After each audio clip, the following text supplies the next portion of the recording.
Yeah, it's preparing the Zoom. Okay. So do you have to log on with a YouTube account as well, or put your Yeah. YouTube login as well? Yeah, and then it will. So that's what it's doing now, setting up the meeting for YouTube Live. Gotcha.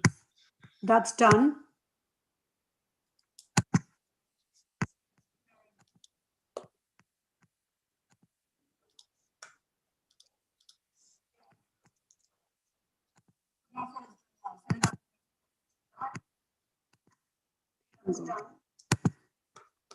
Yeah. YouTube login.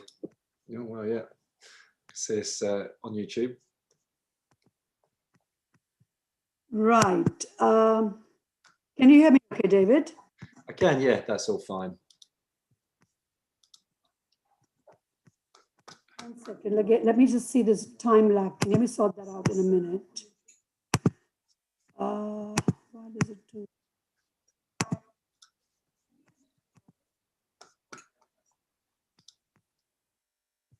Just bear with me.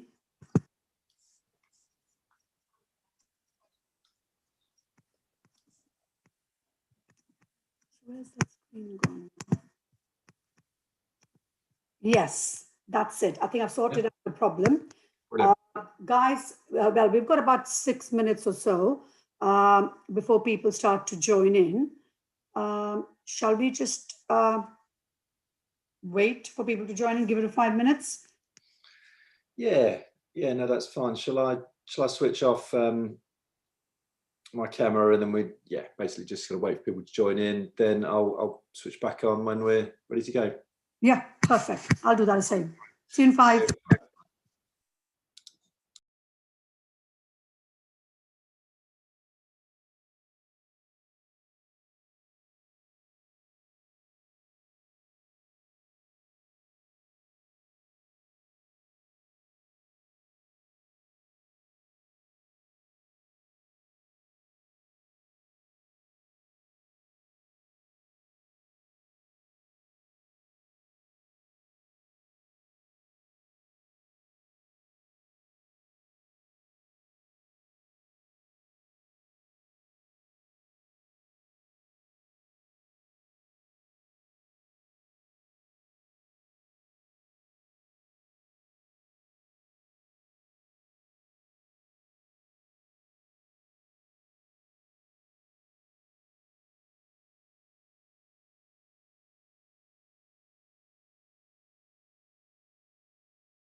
Hey guys, hi, this is Manni Chopra here, and we're going to go live in 5 minutes. Well, we're live now, but we're going to go, and David's going to come onto the call in 5 minutes. So it's 10:25 UK time here. Coffee with Manni is a series that I've started, which is on a monthly basis right now. Every 4th Tuesday of the month, we're going to go live, and we're going to get a new guest every single time.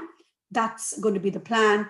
And today's guest is none other than very successful property developer, David Bailey.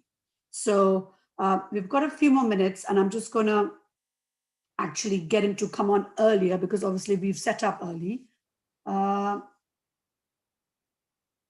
So yeah, give it a couple. David, you ready to start? Yeah, all here. Hi, Manni. Hi. So we are live on YouTube.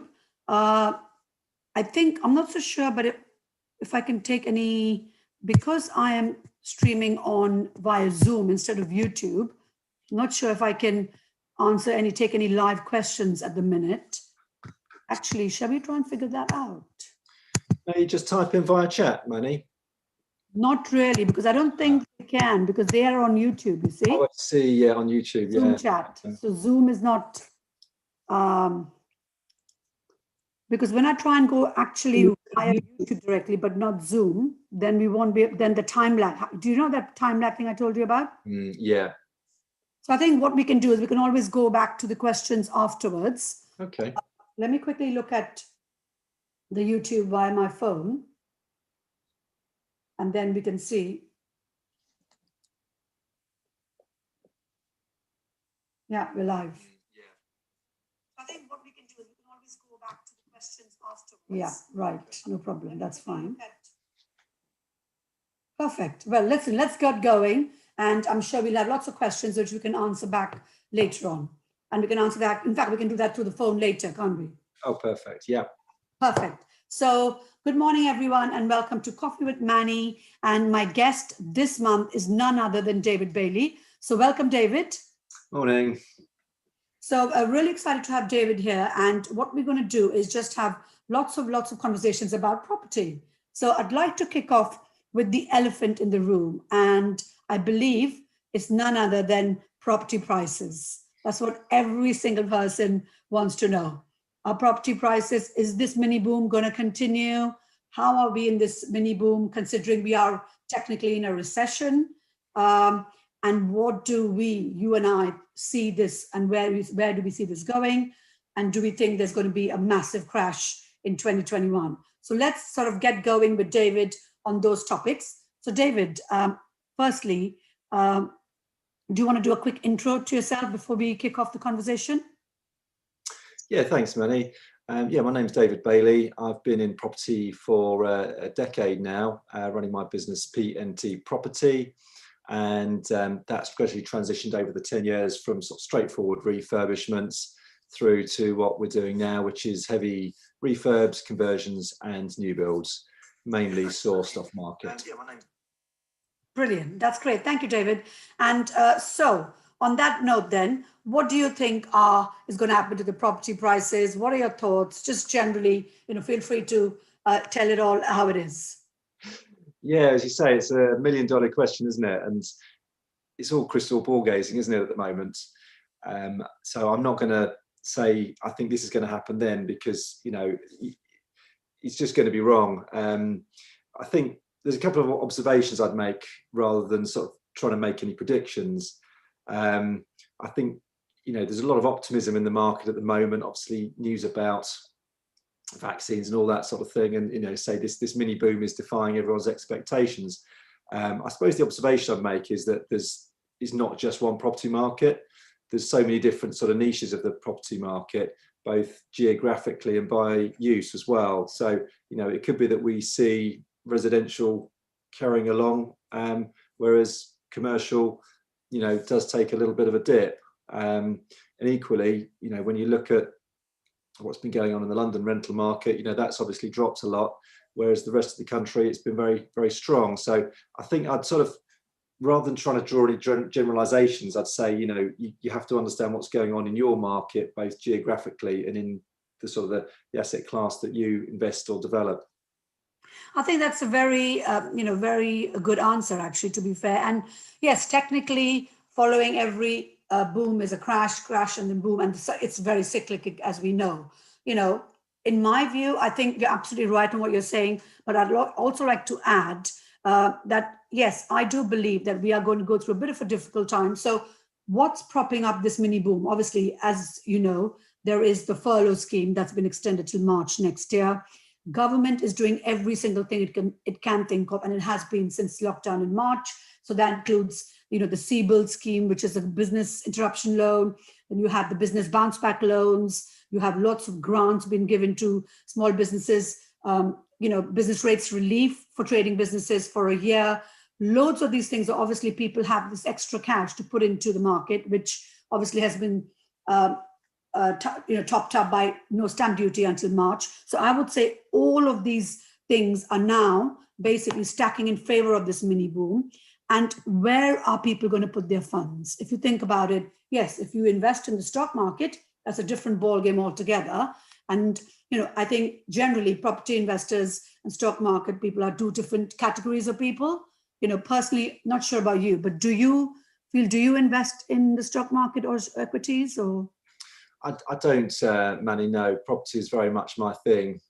Exactly, I know right? So I don't. What I'm trying to say is, what I'm yeah. trying to get across is you and I are property people. So we don't invest in equities. But yes, we follow it at a very high level. And we know that that's been rallying quite recently, hasn't it? So apparently that goes ahead of the property market, which is what the economists say. So that's what I'm just following their cue on it. But yeah, I think there will be a correction in my view. But again, the amount of correction will be, as you said, in each area. So you have to study your area well. And I think the key really here, David, and feel free to agree with me or not, is buying well. Absolutely. Finding the opportunities. I don't know what your thoughts are at the moment, Manny, but I think, in terms of sort of trying to bulletproof your deals and your pipeline, build to rent is looking a lot more attractive now than build to sell. It's ironic because I do have one or two build to sell projects in the pipeline.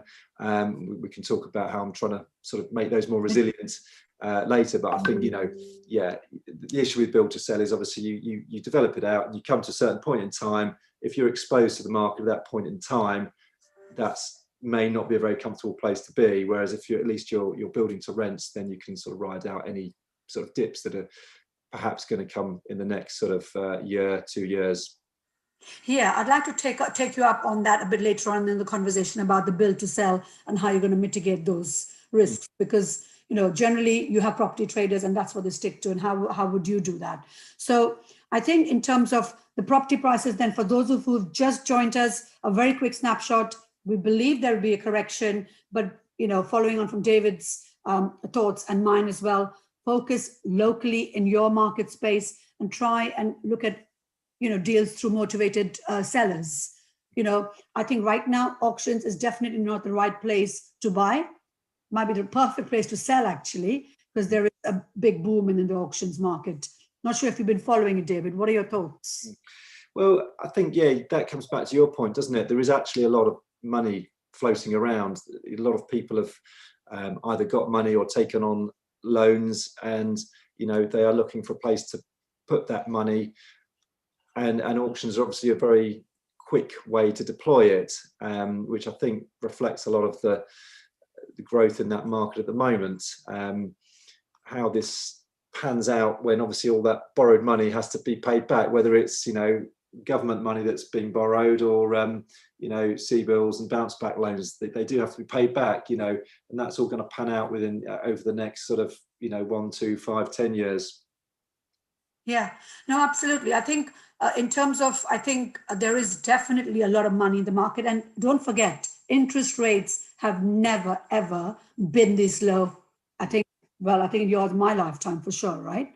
No, absolutely. Yeah. And we sort of got used to it for a period, didn't we? Where they're saying, well, probably a year or two, then they'll go back up again. And now really everyone's just saying, just all bets are off really, Yeah, definitely. So I think, are they saying till 2023 now, no interest rates rise?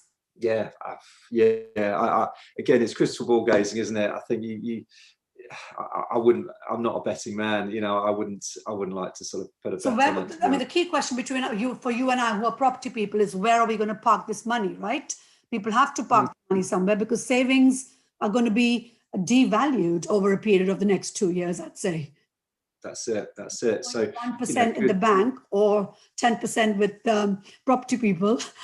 Yeah. Where I'll put my money in, basically. Absolutely. And I think that's sort of the key pillar of my sort of strategy going forward is just good cash flowing, rental property, because exactly, it's needed. Absolutely. So I think going back to the prices question, I'd say, guys, if you're looking to follow the property cycle, I wouldn't. I'd just go and buy. I think, in my view, now is always the right time. And if you buy well, if you buy from the right motivated sellers and at the right price, and the key thing obviously is add value. Wouldn't you agree? Yeah, absolutely. Yeah, have to be adding value, ideally in different ways as well. Those deals that are out there that are sort of quite one-dimensional are probably not the right ones to be, for us sort of property people to be doing. We need to sort of be solving problems, ideally multiple problems, to make our profit effectively. Fantastic. Yeah, that's great. So I think we've definitely talked about that. I think my next bit I'd like to talk about is all the property news that's currently in the market. Why don't you kick it off, and then I'll put my add my bits to it as well. So, was there something you wanted to talk about specifically in the news that's caught your eye? So sorry, we're talking about general news now or property General news? news which will affect property market, or Yeah, which you think might affect the property prices. Well, yeah, I think it comes back to really vaccines and optimism. How long it's going to be before we come out of these sort of lockdowns, and again, it's a lot of crystal ball gazing. I think there's a lot of optimism in the market at the moment, which is great. But I do come back to that sort of 10 years worth of sort of structural change that has happened, both on the high street and perhaps to commercial property. At the beginning, everyone was saying, well, hang on, everyone's quite happy working at home. Maybe the need for sort of city centre offices is going to, reduce by sort of 50, 75%. I think now I'm hearing a little bit of different rhetoric out there now. Actually, people do need to work in teams, do need to see each other, particularly sort of younger people who want to feel part of the team. My wife, she runs the sort of the grad scheme for one of the big sort of city firms, and they're really struggling because when you're that age, you want to sort of go out, meet your colleagues, form teams, go out for drinks. You want to be part of that team. When you're in an established team, it's fine, you can do your Zoom meetings, but there is going to be that need to get back into the office. So it'll be interesting to see how that pans out. There has been a massive structural change, I think, in terms of the use and the need for commercial space, both office and retail, in the past sort of 9 months. It's just a question of seeing how that sort of pans out in the next sort of 2-5 years. I think you're absolutely right. The high street has been crying out loud for the last few years. It's been in the background, and there's been the odd developments on the high street, but now it's a complete rehaul of the high street, I'd say. And obviously, as you said, the office market I completely agree with you. I think we definitely need some office space, be it for collaborative, more communicative working spaces, and it might change the way and how we work. But I think if you sort of total up the square footage, I'd say probably need similar amount of office space, but just different format.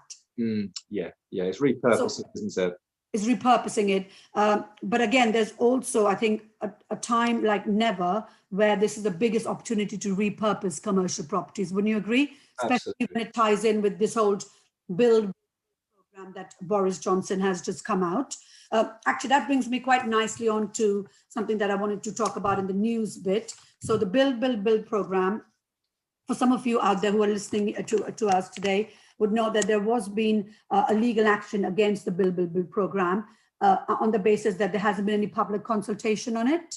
And I think the group was called Rights Community Action, which is a collective group of campaigners. And apparently this week, it's in the EG magazine, actually, for those who read it, it's been confirmed that the judge has overridden that legal action. So build is here to stay. Do you want to, so basically a quick flavor of build for those of you who are listening, is a program where the government has reclassified a lot of the commercial properties, including shops, restaurants, banks, building societies, nurseries, school nurseries, children's nurseries, I mean to say, doctor surgeries, into a new class E, which they can be repurposed from one to the other without the need of any sort of planning permission. Whereas in the previous world, there was A1, A2, A3 and stuff, right, David? Yeah, no, absolutely. And I think that's very, very welcome for those sort of businesses that might be a bit sort of hamstrung by, a building's use class previously. Now they can sort of change more seamlessly between them, and it'll help out the landlords as well, obviously, in terms of perhaps businesses that haven't survived for whatever reason, repurposing those buildings to a different use without having to sort of jump through the planning hurdles. Yeah, so I think there's a huge opportunity for us developers actually to go through the whole commercial to resi conversions, repurpose the ground floor, as it were, if you were looking at shops and uppers, and convert the uppers to residential. Mm. Yeah, definitely. You know, there's lots of opportunities out there for retail property. I think that's all just unfolding as we speak, to be honest. Yeah, definitely is a good place to start, guys. For those of you looking for investment properties, is the high street, because I think there are deals to be made. And yes, people might be holding out until the furlough ends and until possibly March next year. But I think next year is when the properties come in. And earlier we talked about prices falling, but wouldn't you agree that recession is the time where people make the most money? And with property, yes, there is risk, and you have to, as long as you manage the risks, then I think there's a huge opportunity in my view. What would you say to that, David? Yeah. No, absolutely, absolutely. I think if you're adding value, you have to be adding value. As we sort of touched on earlier. And generally speaking, with the way things are happening with sort of commercial, if you can repurpose from relatively underused commercial space to residential, and you're adding that value in the process, well up over the cost of doing the work to a property, then it's a no-brainer. Brilliant. So yeah, guys, a good tip from us for those of you who are listening. Another thing I wanted to touch on in terms of the news was something that's just come up, a grant. So I think this would benefit all of us, not just property investors, but also homeowners. So the government has recently announced £5,000 of grant, basically free money to upgrade our homes to make it more energy efficient. And I think it ties in quite nicely with something I think you mentioned earlier about the energy efficiency and the ratings, the EPC rating. That's right. Yes. So yeah, I think most people probably know that it's now you can't rent out property that's EPC rated F4G unless you've got a relevant exemption. They're consulting at the moment on extending that so that you would not, I think, beyond the year 2025, be able to rent out properties below an EPC rating C. And obviously this all just kind of ties back in with the government's agenda to bring us closer to a sort of zero carbon economy. Yeah, I think that's what's driving this whole green theme, isn't it? It's the whole carbon neutral by 2050 or something like that. That's it. Yeah. So, if you do have properties in your portfolio that are, below a C rating, then it's a good time to look at that, see what grants are out there and available to upgrade, whether it's sort of windows, heating, external wall insulation. That's something I've done on properties before. Then this is a good time to do it. Yeah, and just also the article also mentioned there's only 600,000 coupons of £5,000 each. So guys, hurry up and apply for that green grant, because it's not going to be here forever. And lesser energy consumption, lesser bills. More to keep in your pocket, right? At the end. Yeah. Or it's a selling point to tenants as well, isn't it? If they're paying the bills, then it's a great selling point to say, well, we've actually put these measures in place, and you could be saving X, Y, Z in terms of bills. And once they're in as well, people don't really think about bills when they're going into a property. But actually, if your bills are sort of half what they were in your previous property, it's just an incentive to stay, isn't it? And plus, you've got a nice sort of warm home. Exactly. Well, look, especially for HMO landlords out there, we pay the bills. So if we can make it more energy efficient, we'll end up paying less bills and keeping more money, right? And again, on that topic, just one last point to mention was that initially the government had said gas boilers will be banned from 2025, but now recently they've announced they're going to bring it forward to 2023.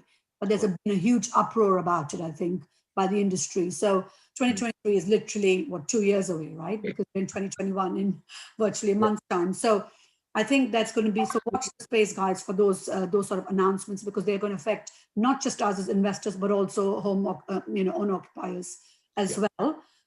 So on the news front, was there anything else that you wanted to quickly talk about? I think obviously another big elephant in the room is the big B, right? Yes, good point. On the big B, or shall we just let it take its course? And do you think it brings any particular challenges or opportunities in the property market? I don't. I've been getting the letters through from the government, as you probably have. I think anyone who's got limited companies will do. You know, saying get ready. I don't think, you know, they're probably aimed more at people who are, you know, exporting goods and dealing with properties or other companies, sorry, in the EU. You know, perhaps there is some.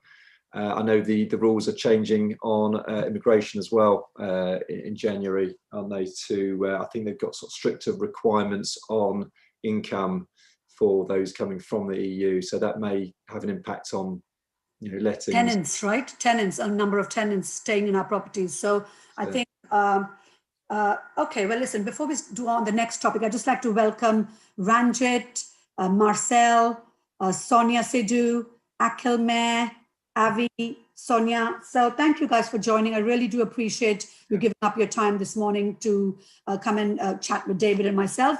And I'd like to hear from you guys. So feel free to start putting your questions here on anything that we're talking about or anything that in property that you want to ask. We're here to answer all your questions.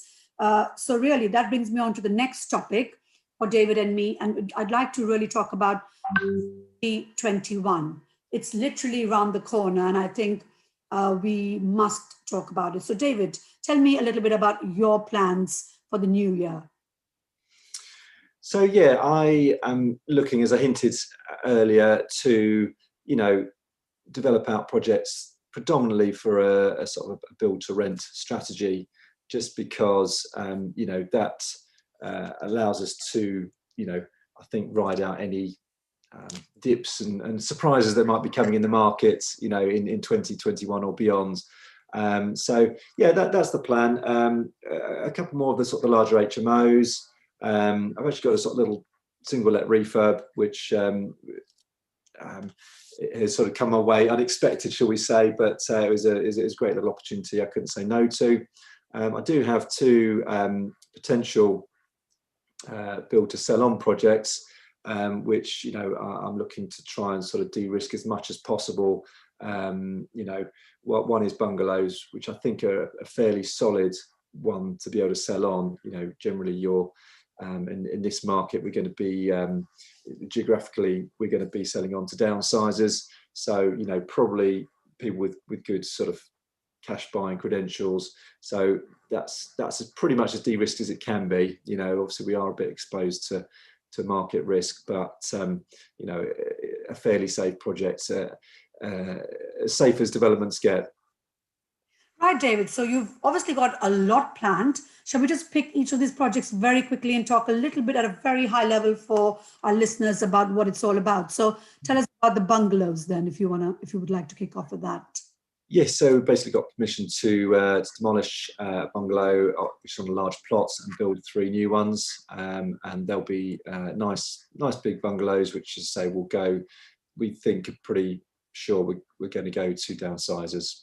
Right, so you're demolishing 1 bungalow, planning to build 3 bungalows. So you're not actually going up into houses, just staying as bungalows for downsizers, basically. That's right, yeah. And you know, interesting point about bungalows is, you know, they do command a premium in terms of pound per square foot over 2-story houses. So, you know, although the GDV on the site could have been higher if we got permission for houses, actually, you know, by building bungalows, we reduce our sill payments right down because of the square footage, and we're actually getting a higher end value pound per square foot. So actually, the bungalow scheme is a more profitable scheme than the house scheme that we previously put forward but were rejected on planning for. I think bungalows is a very interesting strategy, actually, and it could, you know, some people just specialize only in bungalows because, as you know, there's so many downsizers. Our population is just getting older and older, right? And there are people out there who want to do independent living and they want to be independent. And we know the care home fiasco. I mean, people are now really put off by care homes, in my view. Obviously, if you are a specialist, you know, like, for example, I know Romy owns a dementia care home. That's different. You need that care, the extra care for mental health illnesses and what have you. But if you are physically generally okay, I think people really want to be living independently. And I think bungalows is a great way, isn't it, to do that. And hobbies. You know, I remember we had some discussions with a direct to vendor on some bungalows they owned, and they were like, well, if you give us £1 million each for a bungalow, we'd move.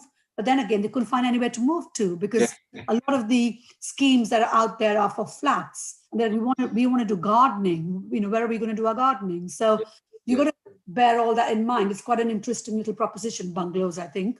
Yeah, no, absolutely. You know, as you say, there's very few of them being built. There's plenty of them, the existing bungalow stock that's being converted, because, you know, sort of families might pick them up, go up into the loft, so they're no longer bungalows. So really, it's a market that's either sort of, you know, pretty static or only very slowly growing.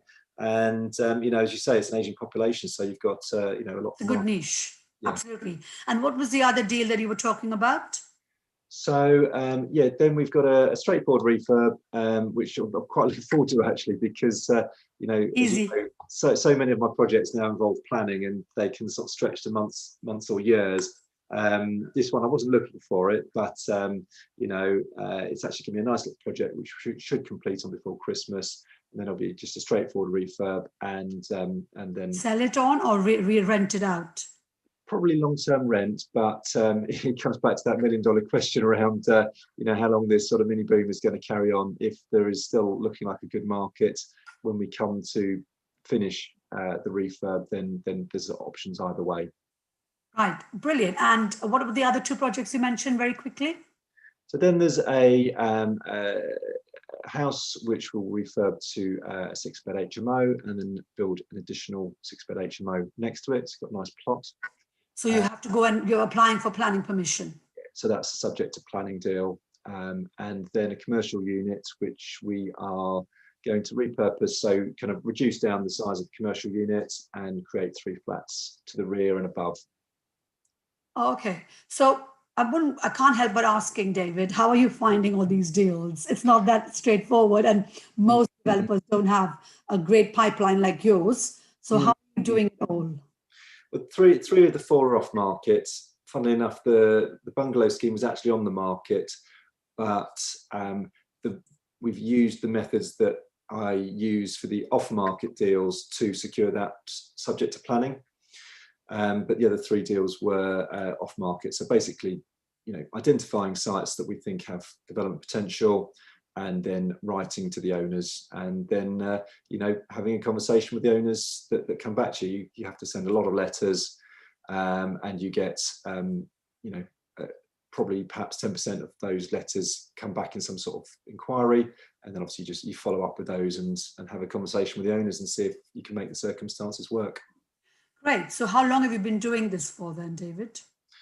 I started in 2014. I did a lot of searching around the area I'm in, and I've been doing that ever since. Brilliant. And it's worked for you. I think it's a great strategy. And obviously, we'll talk about that in a few minutes. But yeah, thanks for sharing your plans for 2021. In terms of our plans, we have one deal, which is the shops and uppers that I think I mentioned to you in Surbiton. We are building out the 2-bedroom flat at the back, for which we've got planning. And we are just in the middle of also refurbishing the commercial space. The upper 2 flats are already sold, are on a long leasehold. So we're not worried about that at the moment. And then we will refinance the flat and commercial separately, split the titles, create separate titles for the commercial and the residential, and lease out the commercial unit in the open market. And the good thing is, because it's under this sort of threshold for business rates, we think we should be able to get some good interest going on that. And then we've got another project which we are going to start in January, where we've bought a site with planning for 4 houses. And there's a potential planning uplift of another house on a plot of garages adjacent to the site. So stay tuned for details on that. My next bit of the section is, actually, shall we take a couple of questions? So Marcel, Sure. question here. Marcel, from your experience, how can you overcome natural light issue on a terraced commercial property that's quite long and narrow? So hang on, I'm just trying to think. From my experience, how can you overcome natural light issue on a terraced commercial property that's quite long? Oh, I guess he means he wants to convert it into residential. Or a residential terrace property.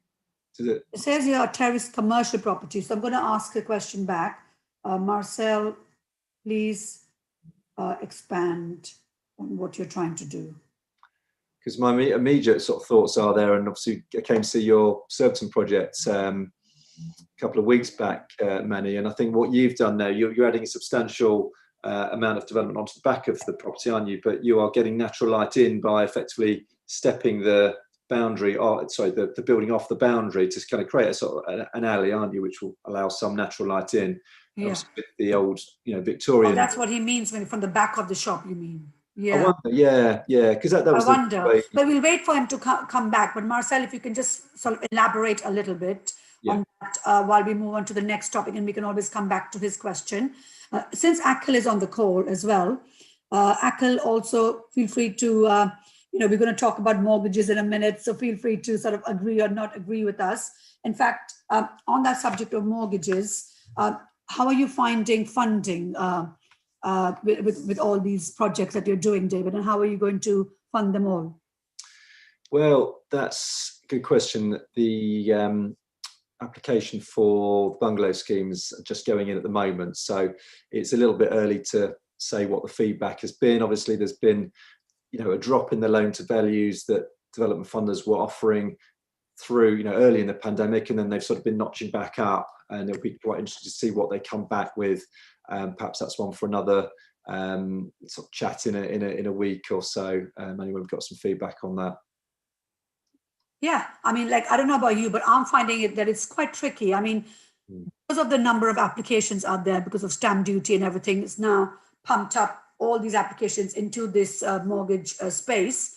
What I'm finding is they want literally your inside leg measurement. Yeah. Development finance that we've just managed to pull through, we've got 40%, purely just 40% a loan to value on the purchase price, right, and 100% on the build costs, and pretty much 100% on the professional costs as well. But you're having to put in a lot more money up front, right? So that's obviously something for all of us to consider. It's a huge capital outlay. So how are you going to mitigate that? Have you got investors you're going to work with? Is it going to be just your funds, or how are you going to? The bungalows will be a joint venture with my builder, so we'll be putting a similar amount of money into that each. But yeah, that does come from sort of profits from previous property developments. Yeah. And are you intending to work with investors going forward? What are your thoughts on that? Yes, possibly. Yes, sort of smaller sort of private loans. Which I have That's done. The way to go forward, I think. I mean, I'm doing more of that. I'm working more with private investors, and you and I both, we've got a track record now. We've proven that we've delivered not one but multiple of projects successfully, whether it's build to rent or build to sell. And therefore, I think you're in a good position. So we should use that opportunity. Before we move forward, Marcel has responded. He said yes, he's converting to residential. And I think he talked about the Surbiton project. So he said back of the shop has access, and it's a flat roof over three quarters of the ground floor. Hope that makes sense. Right. Yeah. It really depends whether you can get any sort of windows into the upright parts of the walls, doesn't it? If you've got a little bit of space before the boundary in terms of the walls of that sort of accommodation, perhaps I don't know whether it's possible to kind of create a sort of small courtyard within that space. If you're built right up to the boundary and you haven't got options to put windows out, of the accommodation, perhaps you need to kind of create some sort of internal light well. It also depends as well, Marcel, what you're trying to do with the commercial. Often I find zone A is where the highest rental is, right, for commercial. And that's where you need most of the light. And the natural light will come in from the front of the shop, right? Because the whole thing is a glass front. That's how I would do it. And then zone B, I'm not sure what you're trying to do there. If there's for example, on our one, I think we're looking to convert it into a dental studio, actually, a dental and aesthetic studio. So the rooms at the back don't need natural light. It will be just artificial light. So I'm not sure what Marcel wants to do, but do you already need that much light at the back of the shop? Would you say so, David?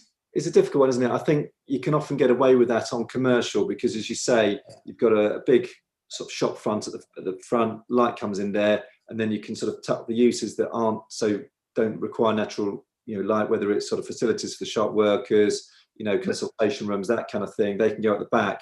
But the issue is if you're then chopping that unit in half to put a residential unit at the back, obviously you do need to get some light into that residential unit. Oh, so yes, if it's a residential unit he's trying to do. So I think, Marcel, are you trying to do a residential unit at the back of the shop using the existing shop, or is it going to be an extension? So yeah, feel free to expand on that. While we wait on Marcel's response, yes, so mortgage market, going back to a quick recap, I'd say it's not as easy as it looks. There are more lenders, there are more products, and Akil, feel free to correct us. It's taking longer. I spoke to a broker yesterday and he said that local searches, because councils are all working remotely, that's another thing to bear in mind. Local searches are taking that much longer to come back. So either you take an indemnity policy, insurance policy against local searches, or delay your transaction. But again, remember, we've only got to 31st of March if you want to have zero stamp duty under half a million, right? So I'd say I'd take my risk on getting those indemnity policy in place. What do you say, David? Yeah, exactly. I mean, we were quite lucky with the straightforward refurb project I talked about earlier. Actually, the local searches came back within sort of, I think, probably seven, maybe 14 days. So it wasn't actually as bad as a lot of the, some of the situations that people find themselves in. But I think you have to take a fairly, sensible view, go and view the property, understand what's around it, what are, the potential risks, is it quite an established residential area? You can obviously look up and see what big developments might be happening in the area. You can do a lot of the due diligence yourself, which is not to say that, you shouldn't, read through the searches carefully or take that indemnity, but, you can carry out some of that due diligence yourself. Exactly. So Marcel has come back. Yes, I think you're right. His plan is to keep zone A as commercial and rest as residential. So going back to your point, a light well, courtyard, those are the options, right? That's it. Yeah. Or roof lights. Roof lights. Yeah. So you've got some options, Marcel, but feel free to call me later as well if you need me to elaborate, and I'm happy to come and see it or look at it in Google Maps with you. But guys, feel free to keep those questions coming in on anything we talk about, whether it's mortgages or any other topics that we talk about, which that quite brings me on to the last bit of our live, which is talk about challenges, because, there's always challenges in property, and, it's not as sexy as it's made out to be. So David, where do you see are your, challenges in the next sort of six to 12 months? And what are you going to do to mitigate some of those? So we've touched on market challenges, and I think, the strategy there is to try and de-risk as much as possible by, creating the developments that are, not market proof, because nothing can be market proof, but as market proof as possible. We talked about, targeting the downsizing sort of retired market, which, tends to be cash buyers. Otherwise, it's those sort of build to rent schemes whereby you're not dependent on selling something on, at a point in time. You might not quite get the refinance that you want, but, time is a great healer. If you don't have to sell and you can refinance, you can, hopefully sort of ride the wave. I think from my side, thanks for sharing that, David. I think the challenges from my business, I'd say, are very much finding the right deals. Up until now, obviously, recently we've started doing the direct to vendor marketing. And, obviously, David, you and I are going to be running this course where you'll be running the bulk of the actual course in terms of finding the direct leads. But my role is very much going towards that way. Up until now, all the deals I've done are open market. And I'd say definitely vendors are not budging on their prices. You and I operate in the Southeast. We're not operating in, Northeast or Northwest, where the prices are a bit more flexible. There is better chance of finding below market value. Southeast is there's very much a big demand from investors like you and I, developers. So I'd say my challenges are very much keeping that pipeline going. And I know how I'm going to mitigate it is by going direct to vendors and, doing more and more of that. So I'm going to be working with people like David, and obviously we're training up other people to go direct to vendor and learning how to do that. Exactly that. I think it's a great way to de-risk your projects, because, you can spend a lot of money buying projects speculatively. If you don't get the planning that you want, you know, you've locked up a lot of time and spent a lot of your effort securing that project, which doesn't ultimately get you the planning you want. So buying, you know, off market and subject to planning just allows you to be sure that you're going to get the planning that you want. Okay, you have to spend your time on it, but at least you don't have to put a lot of money down before you know you've got that planning.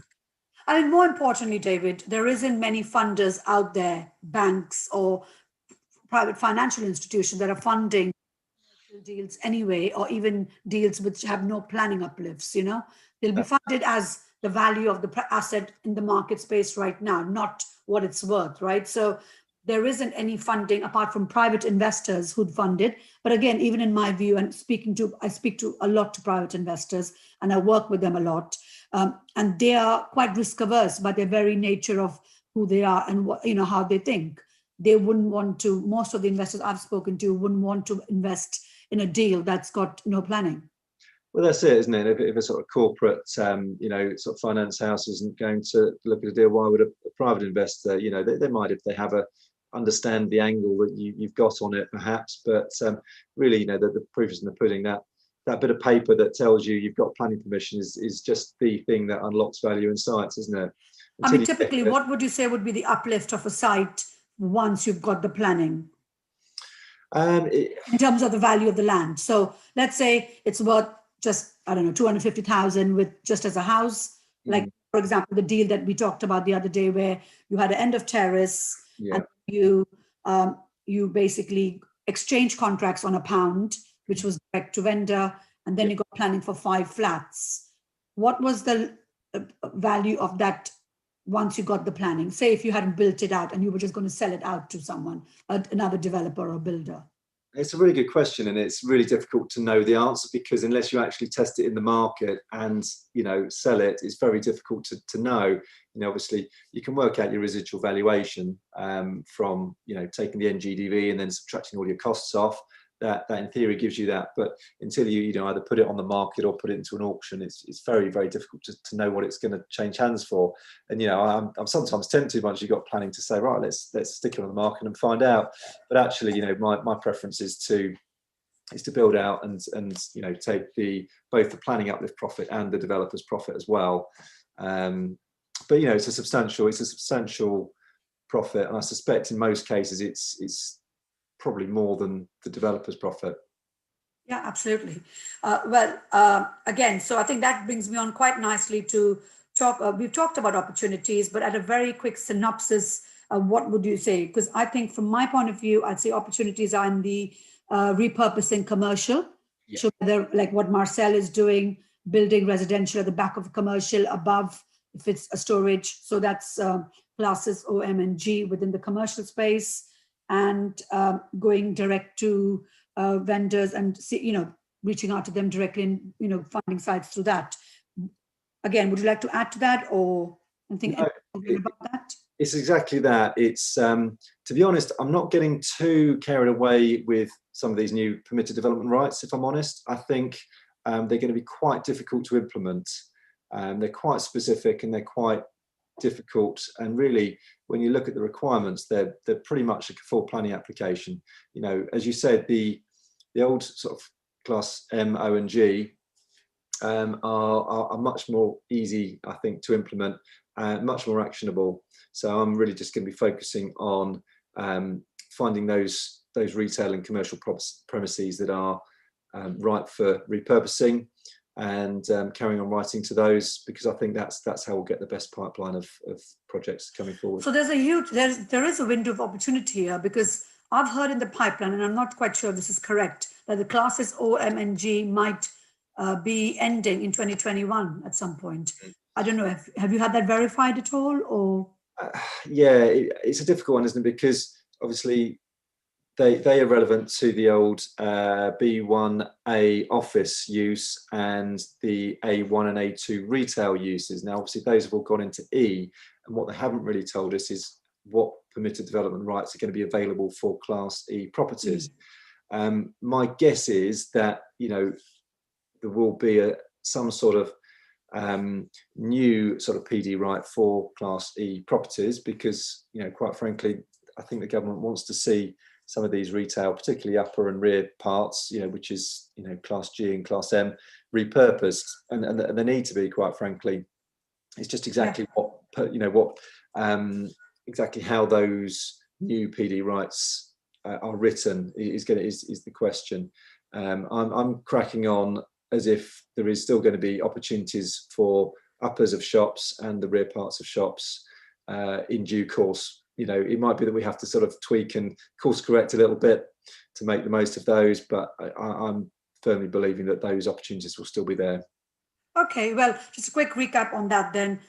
For now, who don't know, there's permitted development opportunities to build 2 flats above a shop, at the back of a shop. Yeah, that's really it, basically. And so just on that note, then, we're just going to end with what David and I are doing to mitigate some of these challenges in 2021, primarily running a site finding masterclass. It's on Friday, the 8th of January. It's a whole day thing from about 9:30 till about 4. So there's a lot of content being delivered. David, a very quick synopsis of what's going to be covered on the day. Really well, we'll give you all the sort of systems and tools that you need to firstly find the sites. I spend a lot of time finding sites, and we'll show you all the different types of sites that can be found, whether they're corner plots, retail, land assemblies. Talk through all that. Then once you've identified them, you've obviously got to write and approach the vendors. So we'll give you the systems, letters, templates, etc. you need to do that. And then obviously you've got to appraise and follow up with those owners, and appraise those sites as and when you get a contact from an owner, and then sort of take that through the legal process to kind of make that a deal. And we'll go through that whole process.